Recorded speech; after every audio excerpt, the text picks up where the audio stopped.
c'est moi. Vous avez de BFM TV? C'est ça, exactement. Je suis David, je suis de l'agence Infolibre. Je ne sais pas si vous connaissez l'agence Infolibre. Non, pas du tout. BFM TV nous a fait des images dernièrement sur le procès qui s'est passé à Paris, le procès de l'avocat Dieudonné. D'accord. Vous nous avez acheté nos images. Ouais. On a passé une demi-heure d'images avec exactement ce qui s'est passé. BFM TV nous a acheté des images, a travesti la vérité et a fait un documentaire complètement erroné. C'est une honte pour la profession. Une honte pour BFM TV. Si vous pouvez remonter ça à BFM TV, vous direz que l'agence Infolibre trouve que c'est honteux.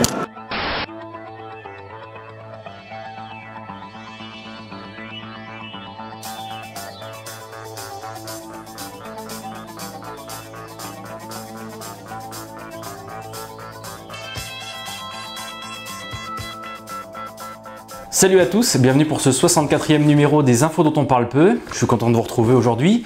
Aujourd'hui on a un numéro un peu spécial puisqu'on va parler seulement d'économie. Parce qu'il s'est passé pas mal d'événements on va dire cette semaine et puis ces dernières semaines. Donc on va décortiquer tout ça pour vous. Et d'ailleurs je suis aujourd'hui avec Denis Stoffel.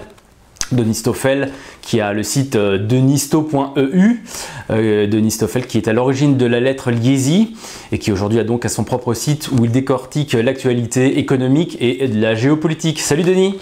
Salut David. Alors je suis content de t'avoir aujourd'hui avec moi. On va regarder un petit peu tout ce qui s'est passé parce qu'il s'est passé des choses un petit peu même très importantes. On va décortiquer tout ça, on va démarrer déjà par le premier sujet. Alors le premier sujet c'est l'accord économique entre la Chine et la Russie, un accord à 400 milliards de dollars. Après une décennie de négociations, la Chine et la Russie ont conclu le 21 mai dernier un méga contrat d'approvisionnement en gaz. L'accord a été signé par CNPC, le géant pétrolier chinois, avec le russe Gazprom, en présence de Vladimir Poutine et de son homologue chinois Xi Jinping. Montant de l'opération pour la Russie qui fournira le gaz 400 milliards de dollars, soit à peu près 291 milliards d'euros. La durée du contrat c'est sur 30 ans et on va exporter 1 millier de mètres cubes de gaz, acheter 350 dollars environ, soit 250. Et le gaz, 80% de son acheminement se fait par pipeline. Donc il faut déjà comprendre que cet accord est irrémissible. C'est-à-dire que les Russes aujourd'hui, nous, Européens, à la remorque des Américains, on a décidé de les punir. Et eux nous répondent, d'accord, on accepte la punition. Ils vont fabriquer des pipelines, ils vont fabriquer des terminaux. Et cet accord court sur plus de 20 ans. Donc il faut se dire que maintenant, à supposer que ces accords puissent être mis en pratique en 2008, c'est-à-dire que même si pour l'instant la livraison de gaz ne peut pas se faire, c'est uniquement parce que des gaz dans des quantités actuelles ne peuvent se faire que par des pipelines et non pas par bateau. Donc quand les Américains nous disent on va vous couvrir 25% de vos besoins de gaz de chez nous, il n'y a pas de pipeline entre les États-Unis et l'Europe, ça va se faire par bateau. Donc déjà c'est un bluff insupportable, je dirais, c'est une honte de dire ça. Quiconque connaît un petit peu le gaz sait très bien qu'on ne transporte pas de telles quantités par bateau. Donc les Russes étant plus pragmatiques disent ces accords rentreront en effet, je dirais, à partir de dans 3 ans, quoi, puisqu'ils vont faire les terminaux et ils vont faire les gazoducs. Donc cet accord, c'est plus qu'une livraison de gaz, c'est toutes les infrastructures qui vont avec. Après, je dirais que les gens ont parlé donc de cet accord de 400 milliards de livraison de gaz, mais curieusement, la presse a oublié quelques détails. Ce sont en même temps les accords géopolitiques, les accords militaires, c'est-à-dire qu'il y a eu des manœuvres russes conjointes qui ont été faites en mer de Chine pour montrer à l'Occident que aujourd'hui, en termes de géopolitique et de géogouvernance internationale, les Russes, les Chinois et les BRICS par derrière, et on va le voir après, on commence à ne plus supporter l'arrogance de l'Occident. Donc il y a eu en même temps des manœuvres conjointes des Russes et des Chinois en mer de Chine orientale. Ce n'est pas simplement ça, ces accords. Il faut rappeler également que en même temps, il y a eu une réunion où se sont rejoints. Alors, le terme, vous pouvez le vérifier. Cette réunion, il y a une réunion qui s'appelle les réunions de la SICA, où ont été invités l'Irak, l'Afghanistan et l'Iran pour préparer également des accords économiques géopolitiques. Je rappelle bien l'Irak, l'Afghanistan et l'Iran.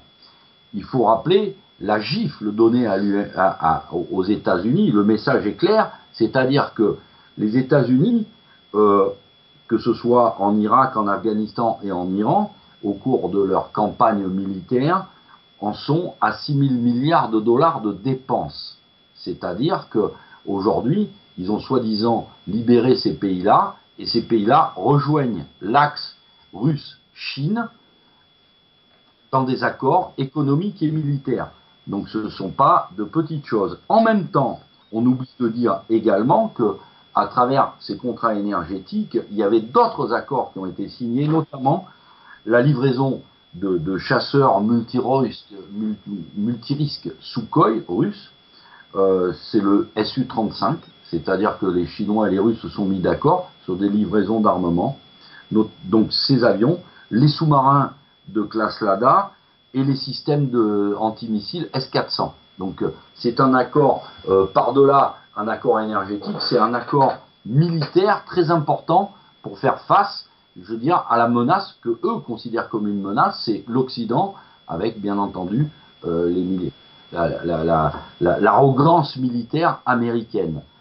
C'est une claque au niveau de la diplomatie, que ce soit au niveau des soi-disant sanctions économiques ou que ce soit au niveau des prévalences militaires. C'est quelque chose de bien plus grand qui vient de se passer. Et si on veut comprendre, même plus loin, prémunir contre l'absence de gaz américain, et que même les Allemands viennent d'ouvrir leur plus gros site gazier sur la Volga, également avec Gazprom, la compagnie qui s'occupe de signer pour l'Allemagne ces accords, ça s'appelle RMA Pipeline Equipment. Donc, on est en train de se faire un harakiri parce que de toute façon l'Europe a besoin de l'énergie russe. C'est d'ailleurs dans ce contexte-là qu'a eu lieu la Première et la Deuxième Guerre mondiale. C'était tout simplement pour récupérer l'énergie russe par les groupes anglo-hollandais, américains, etc. C'est pour ça qu'ils ont financé Hitler, c'est qu'ils avaient besoin de récupérer l'énergie russe. Ça n'a pas marché, mais c'est pas grave. Et aujourd'hui, eh ben, on est toujours dans le même problème. L'énergie aujourd'hui ne se trouve pas en Europe occidentale, elle est chez les Russes. Et si on veut punir les Russes, on n'en a pas les moyens. C'est les Russes qui vont nous punir, et c'est ce qui vient de se passer. Et ils sont allés bien au-delà de ce que disent tous les médias, en vous disant c'est un accord de 400 milliards historique, etc. Ils ont signé des accords de coopération militaire extrêmement importants avec tout le bloc asiatique qu'ils font depuis des années, qu'on appelle le bloc eurasiatique. Voilà ce que je veux dire. Alors l'article ne dit pas si la transaction, en tout cas de 400 milliards dont on parlait, si ça allait se faire en dollars ou en une autre monnaie, mais on suppute fortement que le dollar ne sera pas présent, donc ils vont aussi donner un grand coup de pied au dollar. Alors, de toute façon, en même temps, avec la Chine, ce qu'il faut savoir, c'est qu'ils ont commencé à récupérer également les systèmes de paiement internationaux, c'est-à-dire que les paiements aujourd'hui se font par le système Visa, etc. Et les Chinois, eux, ont un autre système qui couvre déjà 140 pays. Le nom, c'est l'Union asiatique, je ne me rappelle plus exactement le nom. C'est-à-dire que par-delà, on sait très bien, en filigrane, à travers l'attaque que font les Russes et qui vont se servir du système de paiement international des Chinois et à travers les accords antérieurs qui ont eu lieu à travers les pays de l'axe du mal comme l'Iran, qui ont décidé de passer les contrats hors dollar, on sait très bien, et ça c'est même si les médias ne le disent pas, on sait très bien que c'est une guerre contre le dollar qui est en train de se jouer, parce que la puissance économique occidentale, que ce soit les Européens ou que ce soit les Américains, les Européens à la remorque du dollar, c'est si on fait tomber le dollar, on a gagné. Donc c'est pour ça qu'aujourd'hui, quand on voit les événements en Ukraine, en Crimée, etc., ils n'ont pas besoin de tirer un coup de fusil. C'est pas nécessaire. Ils ont juste besoin de faire tomber le dollar. Donc tous ces accords, évidemment, vont se jouer hors de la zone dollar. Sachant également que depuis 1971, ce qui a sauvé l'Amérique, c'est le pétrodollar. C'est-à-dire imposer les échanges internationaux, principalement énergétiques, en dollars. Et là, l'ayant bien compris, on voit très bien que tous les pays eurasiatiques et même les pays du Moyen-Orient commencent à dire bon ben on va faire nos échanges hors dollars. Ce que peu de gens arrivent à comprendre, mais qui est très simple. Demain, le pétrodollar tombe, l'Occident tombe. Juste une autre petite précision par rapport à ça. On a l'impression que l'Occident et les États-Unis en premier chef poussent pour qu'il y ait véritablement deux blocs qui s'affrontent. D'un côté donc l'Occident comme je disais et de l'autre la Russie, la Chine, l'Iran, l'Afghanistan et l'Irak comme tu le disais. On a l'impression que ça les arrange, ça va justifier des nouvelles ventes d'armes, ça va justifier tout le complexe militaro-industriel pour pouvoir continuer à gagner de l'argent là-dessus, quoi, et pour dire que l'ennemi est juste à nos portes, donc il faut continuer à s'armer, comme l'a dit d'ailleurs très bien le responsable de l'OTAN, Rasmussen, là, en déclarant qu'il faut s'armer encore plus face à la menace russe. Alors, les questions d'armement, parce qu'on parle du groupe militaro-industriel américain, qui sont des bellicistes, on le sait très bien, on voit très bien déjà que la réplique Chine-Russie a été directe, c'est-à-dire qu'ils ont mené des manœuvres conjointes. C'est-à-dire l'OTAN est en train de faire des manœuvres conjointes vis-à-vis de l'affaire ukrainienne, et la Russie répond avec la Chine, mais nous aussi on peut faire des manœuvres conjointes. Donc c'est ce qu'ils ont fait. Bien entendu, il n'y a pas encore les pays du Golfe, etc., qui sont invités à ces manœuvres, ils sont qu'aux manœuvres, je dirais, économiques. Mais en fait, la guerre, de facto, a commencé. Et d'ailleurs, ce qui est très intéressant, dans nos médias aux ordres, c'est de voir le dernier article du Monde, qui explique qu'il y a un bloc de puissance qui s'oppose politiquement, stratégiquement, à l'heure de l'interdépendance économique. Voilà. Donc, la question est bien posée. C'est l'interdépendance économique. Et après, les mouvements militaires sont forcément, subséquemment, la réponse. Donc, on joue les gros bras au niveau économique, on joue les gros bras au niveau militaire. Les Russes disent voilà, nous on peut faire des manœuvres conjointes avec la Chine. Le problème, c'est que l'OTAN aujourd'hui est dans un état de déliquescence extrême, et je pense que le prochain sujet sera d'ailleurs un des prochains sujets que tu vas aborder, c'est l'état de l'armée française, qui est d'ailleurs l'état des armées occidentales. C'est que à l'heure des budgets de rigueur, on n'arrête pas de diminuer ces budgets militaires, et que en fait quand on fait quelque chose au niveau de l'OTAN aujourd'hui, c'est des manœuvres d'armées qui sont démotivées, qui sont démobilisées, qui sont obligées de faire des concessions au niveau du matériel, alors qu'en face, on voit très bien qu'on a un bloc comme la Chine qui depuis 20 ans n'arrête pas d'augmenter son budget militaire au même titre que la Russie, alors que nous, on est dans un état de diminution des budgets militaires en Occident. Donc, jouer le bras de fer avec des pays qui ont la capacité d'augmenter, voire de doubler leur budget militaire en un an, alors que nous, on ne maintient plus l'existence de nos armées, je pense que c'est une politique assez dangereuse, très dangereuse. Ok, on passe au deuxième sujet. Alors le deuxième sujet, ça c'est vraiment dans ton domaine. On a appris que le marché London Silver Fixing Limited, qui fixe les prix des métaux précieux, on a appris qu'elle va cesser d'administrer le prix des métaux précieux dès le 14 août 2014. Donc c'est dans 3 ou 4 mois. Donc j'allais te demander quelles conséquences est-ce que ça aura sur les mises à prix des métaux précieux. Alors, avant de dire quelles conséquences aura cette limitation, il faut d'abord en savoir les causes. Bon, actuellement, il faut savoir que le scandale du Libor, donc de la manipulation des taux, a entraîné une amende de 6 milliards de dollars. Bon, Le scandale qui est derrière, c'est la manipulation des cours de l'or et de l'argent, qui est bien au-dessus. Donc, on va parler, je dirais, d'une organisation de réglementation financière qui s'appelle le BaFin. Le BaFin a constaté que les manipulations sur le Libor et l'Euribor, c'est rien à côté des manipulations sur l'or et sur l'argent. On comprend que les banquiers qui jouent, c'est pas un secret, je pense que tout le monde l'a expliqué depuis longtemps, se font toujours prendre la main dans la boîte à bonbons.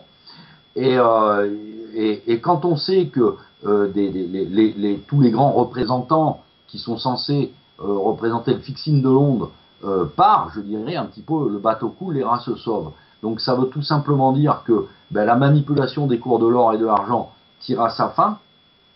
Donc on s'approche de quelque chose qu'on va appeler une terra incognita, c'est-à-dire qu'est-ce qui va se passer à ce moment-là, puisque jusqu'à présent, les grandes banques comme JP Morgan, etc., qui manipulaient les cours, avaient toujours, je dirais, comme parachute ces cotations de Londres, à savoir que on joue à la baisse, on joue à la hausse, mais il y a une cotation plus ou moins acceptée au niveau international. Cette cotation va disparaître, a priori, en l'état des choses et des informations actuelles, donc on va se retrouver sur un marché un peu plus libre, c'est-à-dire qu'il ne correspondra plus qu'à l'offre et la demande. Jusqu'à présent, on inventait des contrats, ils se jouaient sur les places financières. Pourquoi les banquiers pouvaient se permettre, comme JP Morgan, de manipuler les cours de l'or et de l'argent? C'est parce que justement il y avait un fixing et qu'ils savaient que plus ou moins ce fixing pouvait se permettre des fantaisies, ce que prouvent les enquêtes aujourd'hui. Alors si on se retrouve aujourd'hui sans ce fixing, qui n'était pas arbitraire, puisque les rats quittent le navire, on va se retrouver sur un marché libre, à savoir qui correspondra non plus à ce qu'on voit actuellement, c'est-à-dire tous les jours se jouer la production mondiale d'or ou d'argent. On va se retrouver en face de l'offre et de la demande. Et là, on rentre vraiment en terra incognita. Je pense que dans un premier temps, ça va pas être extraordinaire, ça sera exponentiel et ça prendra certainement plus d'un temps. La conséquence est certaine, de toute façon, c'est que dans la situation géopolitique, à travers la crise de l'énergie, la crise ukrainienne, ce que font les Russes et les Chinois, puisque l'énergie et les matières premières et les métaux précieux sont forcément impliqués, forcément à partir du moment où on relâche un marché et qu'il est ce qu'il est vraiment, ça va forcément ça va à mon avis d'ailleurs commencer à partir du mois de juillet, parce que je veux dire, les banquiers, les financiers sont des opportunistes, ils savent sentir le sens du vent. Donc on peut présumer que à travers ça, à partir du mois de cet été, on va voir l'or et l'argent remonter sur des niveaux qui sont cohérents déjà dans un premier temps par rapport au prix de revient de l'extraction, par rapport à la demande et à l'offre qui est inférieure à la demande. Il suffit simplement, puisqu'on est dans une guerre géopolitique, c'est clair aujourd'hui entre la Chine, la Russie, les pays du BRICS et l'Occident, ces gens-là savent très bien que s'ils redemandent encore plus d'or, ils vont nous faire plus mal. C'est ce qu'ils font depuis des années discrètement. Maintenant, s'ils appuient sur le levier en disant on en veut encore plus, vous nous vendez des contrats, eh bien ok, livrez-nous. Jusqu'à présent, les contrats n'étaient pas livrés. Je pense que, pour moi, je pense que dans le contexte géopolitique actuel, il est certain que ce soit au niveau des Russes, au niveau des BRICS, au niveau de la Chine, ils vont demander les livraisons, et ces gens qui vendaient des faux contrats, on va dire c'est des faux contrats, puisqu'ils s'étaient reportés, ils n'étaient pas livrés, etc., vont se retrouver dans une situation où l'offre va prouver la valeur de l'or, et l'or ne pourra que monter à partir de ce moment-là. Ok. On passe à l'autre sujet. L'autre sujet, c'est la réindustrialisation des États-Unis. Alors bon, à prendre avec des pincettes quand même. Mais alors je vous lis l'article, un morceau de l'article. Le faible coût du travail et l'énergie bon marché soutiennent la production et l'emploi manufacturier. Un patron sur 5 procède à des relocalisations et la moitié y réfléchit. Cette évolution s'explique par plusieurs facteurs. Tout d'abord, les coûts du travail aux États-Unis qui figurent désormais parmi les plus bas du monde industrialisé. Dans l'industrie, ils ont reculé de 5% entre 2009 et 2013, alors qu'ils ont augmenté globalement de 2,3%, tous secteurs confondus. Résultat, la réduction de l'écart avec la Chine est spectaculaire. En prenant en compte la productivité des employés américains, 3,4 fois supérieure à celle de leurs concurrents chinois, l'heure de travail coûtait environ 4 $ en 2006 en Chine contre 21 $ aux États-Unis. Les deux devraient passer respectivement les 18 et 25 $ en 2015, soit un écart qui se réduit à 7 $ seulement. Le deuxième pilier de ce mouvement de réindustrialisation est l'énergie bon marché. Grâce au gaz de schiste, le prix du gaz naturel y est entre 2 fois et 4 fois inférieur à celui des autres pays développés, alors qu'il était dans la moyenne en 2006. La tendance est la même pour le pétrole de schiste, qui permet depuis 2010 aux Américains de payer leur or noir de 10% à 20% moins cher que les Européens. Donc voilà, donc là, je vais te laisser analyser. Pour moi, si j'analyse assez brutalement les choses, on voit que la stratégie américaine qui a voulu faire baisser le coût du travail pour s'aligner sur la Chine, à l'heure où on parle du traité transatlantique, ça va mettre en difficulté l'Europe qui va devoir essayer de s'aligner par rapport aux États-Unis. Ça va être une véritable, on va dire, course à la baisse du prix du travail. Donc voilà dans quoi on est lancé à mon avis. Qu'est-ce que tu en dis? Alors, il faudrait reprendre les ficelles de la crise en disant que la crise financière qui a commencé à partir des attentats du 11 septembre a permis, je dirais, de paupériser l'Occident au profit de qui on sait. Cette crise, il faut la reprendre même plus loin, à partir des délocalisations qui ont commencé dans les années 80, très discrètement sur le textile, la chaussure, etc. Et qui petit à petit a perduré jusqu'aux attentats du 11 septembre. Et au 11 septembre, il y a eu cette accélération, c'est-à-dire on a vu la ruine des travailleurs, des classes moyennes, puisque ce sont les premiers impactés. Donc on sait de façon certaine, puisqu'il y a des études qui ont été faites, que les gars aujourd'hui sont prêts à accepter n'importe quel salaire. Maintenant, la question qu'il faut se poser, c'est l'instrument de travail. Je veux dire que on va réindustrialiser l'Occident. Ça veut dire que en termes de travail, on est capable de rouvrir des usines, non pas créer quelques emplois en disant parce que on voit très bien ce phénomène. D'ailleurs, dans un livre que je conseille à tout le monde, ça s'appelle Le scandale des délocalisations d'Éric Laurent, où justement il prend le problème, je dirais, de la réindustrialisation. C'est-à-dire que oui, on a perdu ça, mais on va gagner ça. Réindustrialiser, imaginez un site, c'est pas simplement une usine qui va fabriquer des iPads et des iPhones, puisque les Américains mettent ça en avant. C'est que Apple ou Microsoft va faire... mais le problème, il est beaucoup plus profond que ça. C'est-à-dire que on est rendu en Occident actuellement à avoir un écart dramatique entre ce qu'on appelait avant, je dirais, les trois zones économiques qui sont, je dirais, le secteur primaire, le secteur secondaire, le secteur tertiaire. Revenir le problème à dire on va créer des emplois dans le secteur primaire et secondaire. On est tellement loin aujourd'hui, sachant que dans le secteur primaire et secondaire, il n'y a plus qu'un emploi sur 10. Je dis bien emploi, parce que si on prend, c'est pas en termes de population, c'est en termes d'emploi.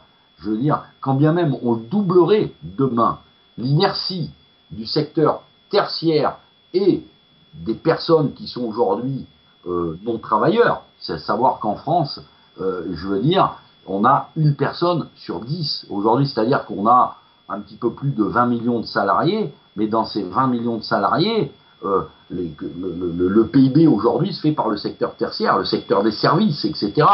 Donc réindustrialiser, c'est prendre les gens pour des cons. C'est-à-dire qu'on peut créer 1 million, supposons qu'on crée aux États-Unis 1 million d'emplois salariés, ce qui est faux. Le problème, c'est que quand on donne des chiffres, il faut dire combien il y a de personnes qui travaillent dans le secteur industriel. Alors quand on dit par exemple qu'en France, dans le secteur industriel, je vais donner un chiffre parce que je ne les ai pas de mémoire, mais grosso modo, il y a une vingtaine de millions de personnes qui travaillent en France, un petit peu plus, un petit peu moins. Il ne faut pas oublier que les secteurs d'emploi sont souvent on s'occupe des vieux, dans le social, etc. Mais réellement, de secteurs productifs, on va dire, en gros, en France, il y a peut-être 3-4 millions de gens qui produisent réellement quelque chose. Je veux dire, si quand bien même on augmentait de 2%, ou 5%, ou 10% ce secteur, on va dire, voilà, ben on a créé 300 000 emplois industriels. Mais il restera toujours derrière les millions de personnes qui ne sont pas productives. Donc je dirais que la destruction des secteurs primaires et secondaires aujourd'hui en Occident, que ce soit aux États-Unis ou en France, ne peut plus être rattrapée. Je veux dire, et ces pourcentages qu'on donne sont à peu près à l'image de ce qu'on parle en PIB. Je veux dire, le rythme devrait être, si on voudrait vraiment réindustrialiser, vu le peu de personnes qui travaillent dans ces secteurs-là, si on voudrait vraiment rattraper le retard et éviter la catastrophe, ça devrait être une augmentation de 10%. 10% de travailleurs dans ces secteurs et très vite. Et très très vite. Et le fait que les États-Unis baissent au maximum le coût du travail et pour s'aligner sur la Chine dans un premier temps, nous en France et en Europe, on est assez loin de ce résultat-là. Est-ce que tu ne crois pas que, alors que le marché transatlantique devrait rentrer en ordre de marche l'année prochaine, dans la théorie, est-ce que tu ne crois pas que ça va provoquer une espèce de dumping social avec les États-Unis qui vont tirer leur épingle du jeu? C'est certain que il y a une différence fondamentale, je dirais, entre la vieille Europe et les États-Unis, c'est que les États-Unis ont cette extraordinaire capacité d'adaptation rapide que n'ont pas les Européens. Ça, faut le reconnaître, c'est-à-dire qu'ils savent prendre le train en marche. Mais il ne faut pas oublier que derrière, dans l'Occident vieillissant, etc., on a un tel boulet derrière qu'on a tellement de retard, c'est-à-dire il faut savoir, comprendre que, je veux dire, vous prenez par exemple la Grèce qui s'est effondrée, eux qui étaient dans un système plus proche de l'esprit asiatique, immédiatement les gens se sont regroupés sous une forme patriarcale, c'est-à-dire que tout le monde retourne habiter au même endroit, etc. En Occident, c'est pas le cas. En Occident, je veux dire, les gens, forts de leurs privilèges pluriséculaires, estiment que l'État leur doit tout. Mais les Américains aussi. On peut critiquer le système français, mais le système américain est absolument identique. C'est-à-dire que les gens, ils ont faim. Il suffit d'observer une file de gens qui attend dans les distributions alimentaires. Il y a quand même 50 millions d'Américains qui vivent de l'aide alimentaire, et vous pourrez remarquer que ces gens-là qui font la queue, ils sont obèses. Donc je veux dire, c'est tout à fait avec l'esprit. Je veux dire, normalement, quelqu'un qui est obèse, il tend pas la main pour manger, c'est un peu indécent. Et ben les Américains, ils ont beau avoir descendu leur niveau de vie, ils sont prêts à accepter des salaires plus bas, c'est certain, et ils vont le faire de façon plus agressive que les Européens, c'est certain. Mais le problème, c'est la charge, c'est-à-dire on a détruit tellement de secteurs économiques que le retard est, à mon avis, irrattrapable, à mon sens, irrattrapable. Et en fait, il tient également, il a un double boulet, c'est les principes et le système. C'est-à-dire que les gens, bien sûr qu'il y a des gens qui vont aller travailler pour 7 $ de l'heure, si on veut, mais c'est très peu et c'est pas assez pour supporter le poids de ceux qui veulent plus bouger. Et on sait très bien qu'aux États-Unis, aujourd'hui, il y a un nombre de gens, quand on donne les chiffres de l'emploi, ça ne veut rien dire, parce qu'on oublie de dire ceux qui ne veulent même plus chercher du travail. Ok, on passe au sujet suivant. Alors, comme on le disait tout à l'heure, on va parler de l'armée française et l'état-major qui menace de déposer les armes. Craignant de nouvelles coupes budgétaires, les chefs des armées brandissent leur démission. L'ensemble de l'état-major de l'armée prêt à démissionner. C'est du jamais vu dans l'histoire de la Ve République. Certes, cette menace n'a pas encore été mise à exécution par les chefs militaires, mais elle paraît sérieuse. À l'origine de ce coup de sang, les informations évoquant de nouvelles coupes budgétaires au sein de la défense. Le monde militaire est une cocotte minute prête à exploser par le couvercle. Confie une source proche du dossier. Voilà, donc on a notre armée qui risque d'être encore amputée. Alors bientôt on pourra la faire rentrer entièrement dans le Stade de France. Hein. Et puis il ne faut pas oublier non plus que Rocard avait dit en 2012 qu'il voulait désarmer nucléairement la France. Il ne faut pas oublier ça non plus. Donc bientôt on va se retrouver à poil, hein, j'allais dire. Qu'est-ce que tu en dis toi? Je dis que Einstein avait dit qu'après la Troisième Guerre mondiale, les gens se battraient avec des bâtons. C'était prophétique. Mais on va aller plus loin à travers la crise de l'armée française. C'est-à-dire que les chefs qui menacent de démissionner, c'est pas simplement la baisse du budget, c'est un ras-le-bol qui remonte. Si on reprend toutes les affaires militaires, les gens oublient tout. Mais il n'y a pas longtemps encore, les militaires, à cause des systèmes de logiciels, ne touchaient pas leur salaire. Il y a un retard dans les salaires. Donc bon, c'est quand même, imaginez que ça arrive dans le monde, je dirais, aujourd'hui, des salariés, qu'on dise aux gars, bah, écoutez, il y a 3 mois que tu n'as pas touché ton salaire, mais c'est parce que le logiciel ne marche pas. Heureusement, l'armée, comme on appelle la grande muette, a cette capacité de patience. Mais le par-delà, il faut aller plus loin. C'est que les militaires, on les envoie sur des zones opérationnelles depuis très longtemps en diminuant les budgets. Ainsi, par exemple, je peux citer des anecdotes que je connais personnellement. C'est-à-dire quand on allait faire la guerre en Yougoslavie, c'est vieux ça, hein, ça a plus de 20 ans, déjà on avait des problèmes de logistique, les mecs, ils montaient avec les engins blindés de reconnaissance, ils avaient des pneus de merde, ils n'avaient même plus de quoi se payer des pneus, ils changeaient les pneus en haut des côtes pour pouvoir pas glisser, ils avaient des pneus lisses, pour dire à quel niveau. On sait actuellement que le HALAT, qui est l'élite des hélicoptères français, pour qu'il y ait un hélicoptère qui vole, il y en a 2 au sol sur lesquels on pique des pièces. Je veux dire, ça fait partie du ras-le-bol militaire. Et puis, il y a cette affaire aussi qui est restée dramatique et dont on n'a plus parlé. C'est ces jeunes des banlieues qui ont attaqué, par exemple, le 126e RI. Les gars, ils rentrent d'Afghanistan. Bon, ils sont logés. Et à ce moment-là, il y a une bande de jeunes qui arrivent. Notamment, il y a une femme enceinte qui a été frappée. Donc, ils ont des appartements, qui a perdu son enfant. C'est jeune, hein, les jeunes, hein. Il y a eu je ne sais plus combien de voitures brûlées, etc. Et on met ces militaires-là qui rentrent de faire la guerre en Afghanistan, là où on a vu Sarkozy qui ricanait au moment où on enterrait la patrouille. Et ces mecs-là, ils arrivent dans leur pays, ils viennent retrouver leurs femmes, et ils trouvent leurs femmes qui ont perdu leur enfant parce qu'ils ont été attaqués par des jeunes. C'est un petit truc, mais je dis aux gens, regardez bien ce fait divers, et il est long. C'est-à-dire qu'on se retrouve... ces militaires qui vont faire la guerre, censément la France se doit au moins de loger leurs femmes et leurs enfants, je crois.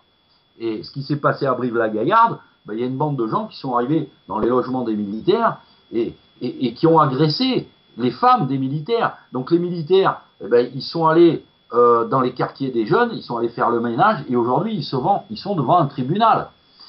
Donc je dirais que le malaise de l'armée française, et c'est pas simplement la baisse du budget actuel, c'est un ras-le-bol d'être pris pour des cons. On ne peut pas demander aux militaires français d'intervenir au Mali, d'intervenir en Centrafrique, d'intervenir en Afghanistan, en leur disant mais écoutez les gars, d'abord vous y allez avec la bite et le couteau, parce que si on a perdu une patrouille, c'est qu'on n'avait pas de couverture logistique. Hein, tout le monde se rappelle de la patrouille en Afghanistan qui s'est fait massacrer, et Sarkozy qui va là-bas et qui ricane. On l'a vu, tout le monde peut le voir en vidéo. Les gens peuvent regarder qu'aujourd'hui, il y a des militaires français qui passent au tribunal parce que pendant qu'ils se battent pour la France, leurs femmes se font casser la tronche par des jeunes des cités. Et on leur interdit d'aller distribuer des gifles.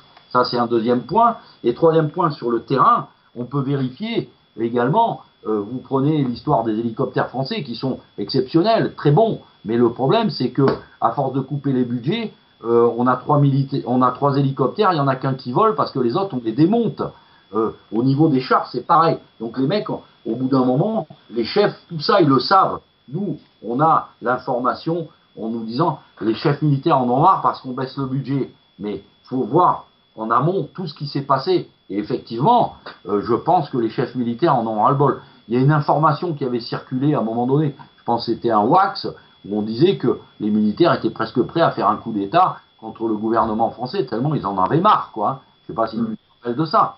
Donc, effectivement, l'armée qu'on appelle la Grande Muette, je veux dire, a beaucoup, et pas simplement la baisse de budget de raison pour démissionner, il y en a bien d'autres, on pourrait les collectionner, et je veux dire, ils sont, en plus, le plan de carrière d'un militaire, il faut savoir qu'avec les remanipulations, un militaire ne peut même pratiquement plus faire carrière, c'est-à-dire le gars, il sait très bien que il va rentrer, il va s'engager, et on va le virer avant de lui filer une retraite. Le gars, on ne le laissera pas faire ses 15 ans, également, il ne faut pas l'oublier.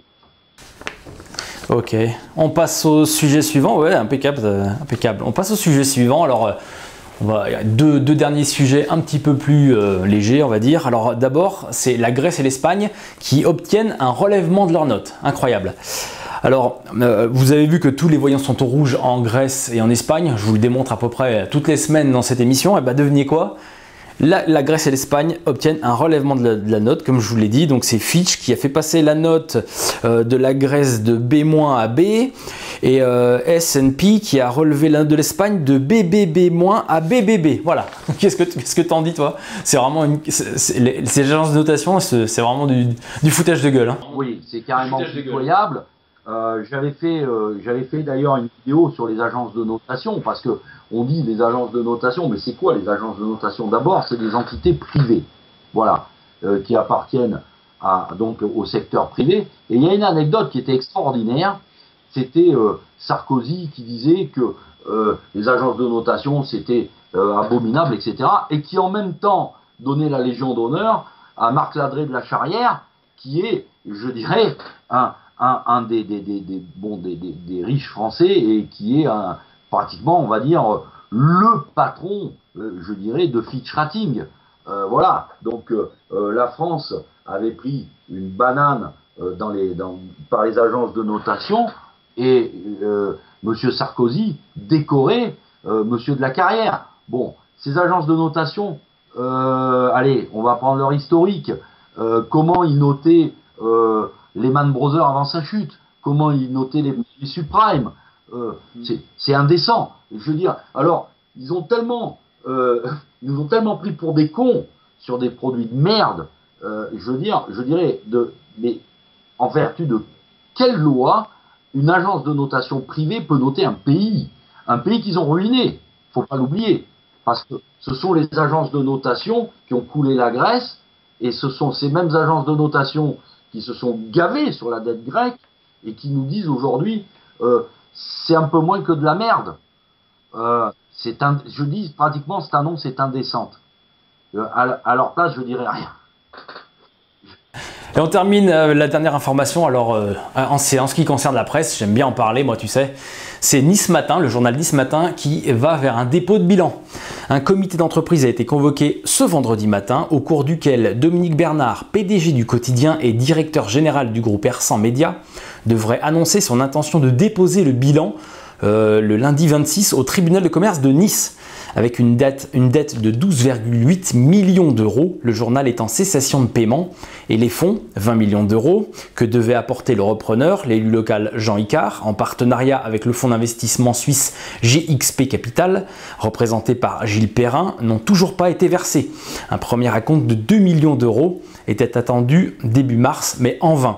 Alors là, moi, ça me fait rire parce que la semaine dernière, j'ai donné, tu sais, tous les dons de l'État par rapport à la presse. Et j'ai regardé quand même Nice Matin combien ils avaient touché l'année dernière. L'année dernière, Nice Matin a touché 2 748 468 euros quand même. Et aujourd'hui, ils sont en cessation de paiement. Alors moi, j'aime bien la sagesse des anciens. Et étant un peu vieux, hein, malheureusement, j'ai connu l'époque où les journaux servaient de torche-cul. C'est pour ça qu'on appelait ça des torche-cul. C'est-à-dire que nos grands-mères les coupaient en petits carrés, les accrochaient à un bout de fil de fer, et quand on allait sur les chiottes en bois au fond du jardin, ça servait à se torcher le cul. C'est pour ça que ça a gardé le nom de torche-cul. Mais disons qu'à l'époque, ces journaux-là ne touchaient pas ce qu'ils touchent aujourd'hui, qui sont des sommes indécentes. surtout quand on veut prétendre avoir une presse libre, il faudrait qu'il ne soit pas dépendant d'un gouvernement et en même temps de la publicité. Je veux dire, donc ils ont un double couperet, c'est-à-dire qu'ils sont obligés de dire ce que veulent les gouvernants, et à ce moment-là, ils touchent les dotations dont tu as parlé, et en même temps, il faut qu'ils soient en phase avec les publicités qu'ils posent. Voilà. Donc, je dirais, si aujourd'hui il y avait une justice, on dirait, écoutez les gars, à la limite, on vous laisse la publicité, mais l'État n'a rien à donner, et l'État devrait rendre compte de l'argent qu'il a donné à un quotidien qui dépose le bilan, si on était logique, parce que c'est quand même notre argent. C'est notre argent, l'État donne notre argent à quelqu'un qui dit, ben voilà, ça suffit pas. La somme est colossale. Si on prenait juste le prix du papier, je dirais que, avec, rappelle-moi la somme, s'il te plaît. 2 748 468 € pour l'année 2013 seulement. Hein. Eh ben, si on le calculait, je dirais, en nombre de rouleaux de PQ, je dirais que tous les gens de Nice et de la banlieue auraient pu s'essuyer le cul pour pas cher, et en plus, avec des papiers de meilleure qualité. Ok, écoute, pour terminer cette vidéo, on va revenir sur justement la vidéo que tu as faite il y a une quinzaine de mois, une quinzaine de jours à peu près, et qui donnait une des solutions pour mettre un grand coup de pied dans la fourmilière bancaire. Est-ce que tu peux nous en reparler, nous dire deux mots de cela? Voilà, bon, travaillant avec beaucoup de gens, parce que tu es dans l'information, je suis dans l'information, et heureusement, il y a beaucoup de gens qui nous aident, il faut les remercier. Donc, on m'avait expliqué l'année dernière que l'État voulait sauver absolument les banques, notamment la priorité, je veux dire, le premier scandale, c'est Dexia. On va partir de là. C'est-à-dire que Dexia, qui a vendu des crédits toxiques, a mis beaucoup de, on va dire, la moitié des communes de France sont en faillite. Donc c'était ce qui allait en avant, et par-delà, la question qui se jouait, c'était sur le devoir de donner un taux effectif global réel aux personnes publiques, privées, etc. Bon, dans la loi 2014, curieusement, dans la loi de finances 2014, l'État, le gouvernement, a essayé discrètement d'introduire, je veux dire, j'espère David que on mettra un mail, on pourra mettre sur la vidéo un mail. On va vous dire, c'est très simple. Oui, bien sûr, t'inquiète pas. Vous voulez vous battre contre le système? Eh bien écoutez, vous nous donnez, c'est tout simple, votre offre de prêt que vous avez signée, vos tableaux de remboursement, et nous on vous dit ce que vous doit la banque. Ça, on a des experts pour le calculer, on vous le dit gratuitement. Voilà. Donc, après, vous faites ce que vous voulez. Vous les attaquez pas, c'est comme vous voulez. En général, il faut savoir que la somme est assez colossale. Et que la banque, dans tous les cas de figure, elle peut se battre ou de suite négocier entre 3 mois et 1 an. Ils doivent vous rembourser le trop perçu passé et négocier sur le trop perçu à venir. C'est donc que si vous voulez vous battre contre le système des banquiers, vous avez une arme incroyable. Et gratuitement, on vous donne la somme qu'ils vous doivent. Après, vous agissez, vous faites ce que vous voulez. On a vu des anecdotes, il y en a plein, style des gens qui nous disent bah, donnez-nous le dossier d'experts qui démontrent qu'ils nous doivent de l'argent, et le gars, il arrive au guichet de la banque en disant vous me devez ça. Non, ça marche pas comme ça. Après, il faut se battre. Il faut savoir, il faut être honnête avec les gens, dire bon, écoutez, on ne sait pas quelle est votre relation à la banque, mais on pense que le banquier, parce qu'il a perdu, c'est-à-dire que la somme qu'on va vous donner, lui, il l'a perdu, on va gagner. Ça, c'est sûr. Mais après, c'est certain que quand vous allez entamer une procédure contre votre banquier et que vous allez lui prendre 30 000, 50 000, 100 000, 200 000, j'ai vu des tas de sommes circuler, 300 000 € selon les crédits que vous avez, ben votre banquier ne vous aimera pas.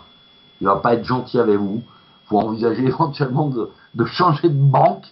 Les relations seront plus cordiales. Mais écoutez, comme j'ai dit en rigolant à une personne, parce que dans les nombreuses questions qu'on m'a posées, on m'a dit ouais, mais le banquier, il va pas m'aimer. Moi, je lui ai dit écoute, mon garçon, tu sais ce que tu fais? Tu me signes un chèque de 50 000 € et de suite, je t'aime plus. Voilà. Si je peux résumer la question, c'est ça. Donc, Est-ce qu'on a une idée par rapport au nombre de dossiers qui ont déjà été étudiés, le nombre de réussites, j'allais dire? Alors, le nombre d'erreurs de TEG, voilà, le nombre d'erreurs sur les TEG. Oui, bon, alors, il y a une erreur sur un TEG, votre banquier vous doit de l'argent. Voilà. On n'a pas discuté, il a perdu au tribunal. C'est sûr et certain, c'est la loi, c'est le Conseil constitutionnel. La proportion, écoutez, je ne vais pas vous dire, la proportion exacte, c'est un petit peu... allez, je vais vous dire, voilà, 90%, mais c'est au-dessus. Voilà, sur les dossiers qu'on a étudiés, sur les dossiers, c'est 90% minimum. Nous, pour l'instant, sur tous les dossiers qu'on a reçus, on est au-dessus de 90%. Voilà. À charge aux personnes, après, de décider ce qu'elles font. Nous, on les informe. Votre banquier vous doit tant, on vous le fait gratuitement. Et je pense que les gens qui veulent se révolter contre ce système, on a parlé des agences de notation, des banques, de l'économie, etc. Je dis, une fois, pour l'amour de Dieu, mettez une gifle à votre banquier. Faites-vous ce plaisir-là. Je te remercie Denis pour toutes tes précisions et pour m'avoir accompagné pendant tout ce numéro. On mettra bien évidemment sous la vidéo l'email que tu m'auras donné pour que les gens puissent envoyer leur dossier ou alors poser des questions éventuellement. Je te remercie en tout cas pour ce numéro. Écoute, c'est un plaisir et puis je rappelle, bon, même à travers mon site, si les gens veulent, moi je réponds au téléphone, je réponds aux questions. Vous savez, ça fait tellement longtemps que j'ai envie de me faire des banquiers que là, c'est un truc unique. Les gars, et tapez-vous votre banquier quand même. Hein. Allez voir votre banquier, tu dis voilà mon gars, tu vas me signer un chèque de 50 000 €. Le plaisir de voir sa tête et le plus, c'est quand il le signe. Parce qu'au début il rigole, mais à la fin il le signe. Je te remercie Denis. Écoutez, je vous remercie tous pour m'avoir suivi encore pour ce numéro des infos dont on parle peu. Je remercie bien évidemment tous ceux qui m'envoient des informations tout le long de la semaine. Je remercie bien évidemment tous ceux qui soutiennent l'agence Info Libre. Je vais vous donner rendez-vous la semaine prochaine pour une nouvelle vidéo, des infos dont on parle peu. Bien plus, on abordera tous les sujets cette fois-ci, c'est promis. Une dernière petite news, enfin pas de news, plutôt une petite rectification on va dire. C'est parce que bon, on a cédé des images à BFM TV la semaine dernière, ça a beaucoup fait causer dans les chaumières de la dissidence. Alors sachez que c'est une stratégie complètement voulue à l'agence Info Libre, hein, parce que bon, pour que l'agence Info Libre puisse se développer, il faut forcément qu'on ait un business plan assez évolué, on va dire. Donc voilà, la vente de nos images à différents groupes, pas seulement des chaînes françaises, rentre dans ce business plan là. Voilà, ça rentre dans ce schéma. Donc notre objectif à nous, à l'agence Info Libre, c'est vous donner des informations gratuites. Mais pour vous donner des informations gratuites, il faut que l'agence soit pérenne. Et on ne pourra pas le faire si on n'a pas un schéma bien établi. Voilà. En tout cas, inutile de vous dire que quand des chaînes de télévision achètent nos images pour en faire, je vais être vulgaire, de la merde, sachez que ça ne nous fait pas du tout plaisir. Pas du tout plaisir. Voilà. Voilà, je vais vous donner rendez-vous donc la semaine prochaine. N'oubliez pas de visiter le site de l'agence Info Libre, agenceinfolibre.fr, la chaîne YouTube de l'agence Info Libre, le Facebook bien évidemment, le Twitter, vous en avez bien sûr l'habitude. Rendez-vous la semaine prochaine pour une vidéo globale. Ciao à tous.